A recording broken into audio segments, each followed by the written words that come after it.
यीशु के ज़िंदा और जलाली नाम में आप सबकी सलामती हो। आज हम बात करेंगे काइन और हाबिल के बारे में। इनकी ज़िंदगी पर हम गौर करेंगे कि काइन और हाबिल की ज़िंदगी में कैसे वाक़यात पेश आए और आज हमें अपनी ज़िंदगियों में किस तरह रहना है। जब हम पैदाइश बाब नंबर 4 आयत नंबर 2 से आयत नंबर 7 तक पढ़ेंगे तो देखते हैं खुदा का कलाम हमें क्या बताता है।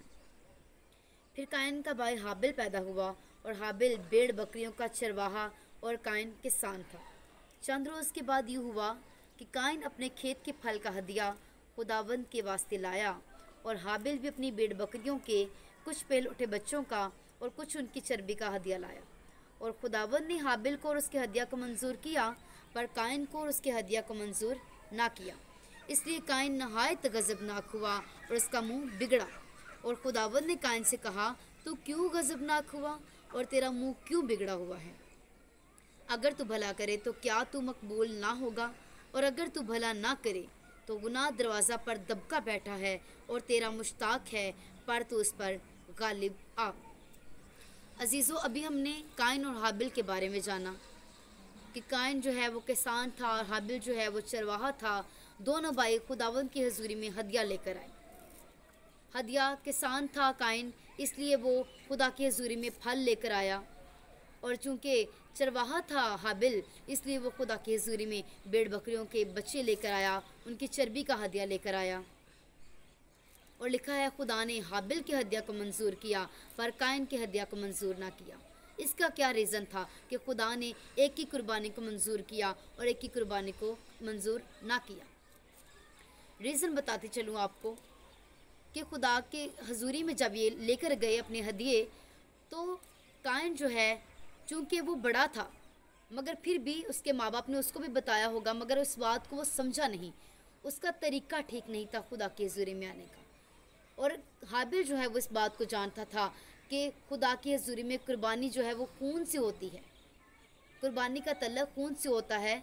और जब वो खुदा की हजूरी में खून लेकर आया, भेड़ बकरियां लेकर आया, चर्बी लेकर आया, तो खुदा ने उसकी हजूरी, खुदा की हजूरी में जब उसने पेश किया तो खुदा ने उसकी हदिया को मंजूर किया।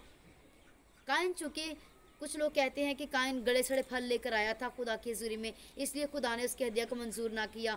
तो यहाँ ये भी सवाल उठता है कि इतनी कौन सी मजबूरी थी?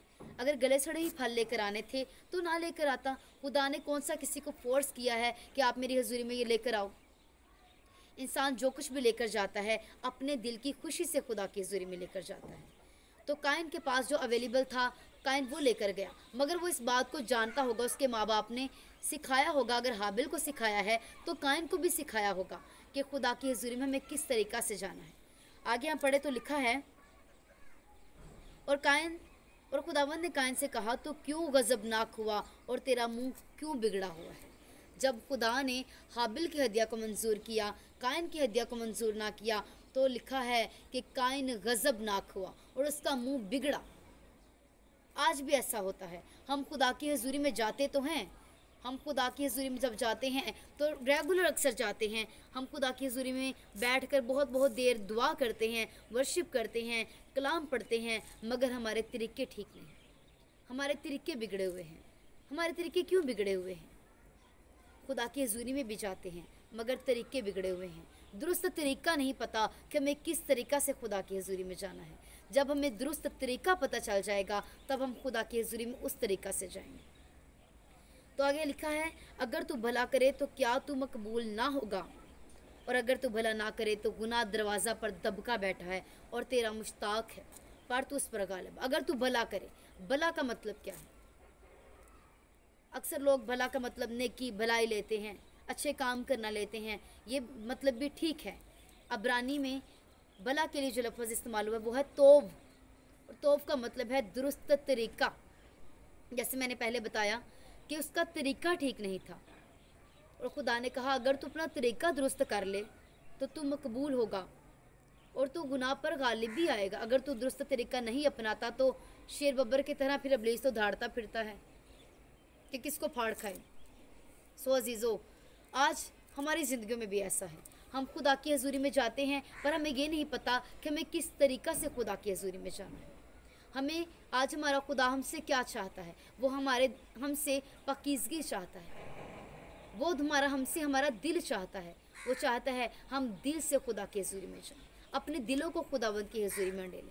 हम चाहे पूरी दुनिया खुदा के हजूर ले जाएं, खुद को अगर पाक दामनी के साथ खुदा की हजूरी में नहीं लेकर जाएंगे तो हमारी दुआएं, हमारी मिन्नतें, हमारी वो वर्शिप, हमारा वो मैसेज, हर चीज़ जो है वो नामुकम्मल है, अनकम्प्लीट है, अगर हमारी ज़िंदगी में दुरुस्त तरीका नहीं है। आज हमें खुदा की हजूरी में चर्बियाँ नहीं बल्कि अपने दिल लेकर जाने की ज़रूरत है।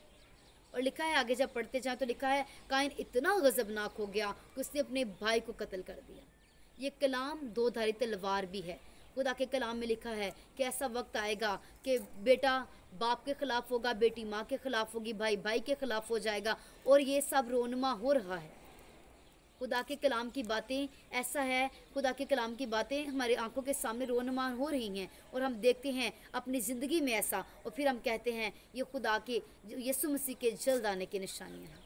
इसीलिए हमें अपने अपने तरीके दुरुस्त करने हैं, हमें खुदा की हजूरी में आकर बिगड़ना नहीं। मैं आपको एक और बात बताती चलूँ कि पहला गुनाह जो हुआ वो खुदा की हजूरी में हुआ। आज भी गुनाह जो होते हैं वो खुदा की हजूरी में होते हैं। आसमान पर आसमानियों की जमात थी, जब शैतान लूसीफर ने कहा कि मैं खुदा की मानद अपना तख्त बनाऊंगा, उसने ये सोच अपनाई और उसने ये गुनाह कर लिया। आसमान पर खुदा की हजूरी में गुनाह हुआ। और इसी तरह आज जब हम चर्चिज़ में जाते हैं, चर्चिज़ में हम जाते तो हैं, बहुत सारे नौजवान लड़कियां और लड़के खुदा की हजूरी में रेगुलर जाते हैं, मगर क्या उनकी ज़िंदगियां बदली हैं? क्या उनके तरीके दुरुस्त हैं खुदा की हजूरी में जाने के? क्या ऐसा तो नहीं कि वो जाते तो खुदा की हजूरी में हैं मगर बिगड़ते चले जा रहे हैं, बिगड़ते चले जा रहे हैं? उनको दुरुस्त तरीका अपनाने की ज़रूरत है। जब तक हमारे तरीके दुरुस्त नहीं होते तब तक हमारी ज़िंदगियां बहाल नहीं हो सकती।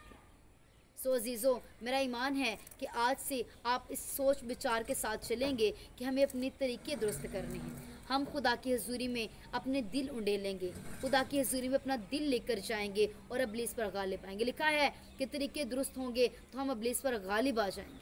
अगर नहीं आएंगे, हमारे तरीके दुरुस्त नहीं होंगे, तो फिर हम घुटने टेक देंगे, फिर हम गालिब नहीं आ सकेंगे, फिर हम हमेशा लाचारी में, मुसीबत में, तंगी में रहेंगे अगर हम अपने तरीके दुरुस्त नहीं करते।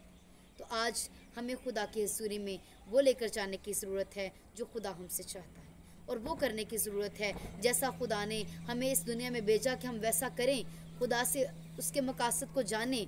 तो अजीज़ों, मेरा ईमान है आज के कलाम के वसीला से हम सब ने बरकत पाई है, और ये हमारे लिए सीखने की बातें हैं कि आज तक हम खुदा की हजूरी में किस तरीक़ा से जाते रहें।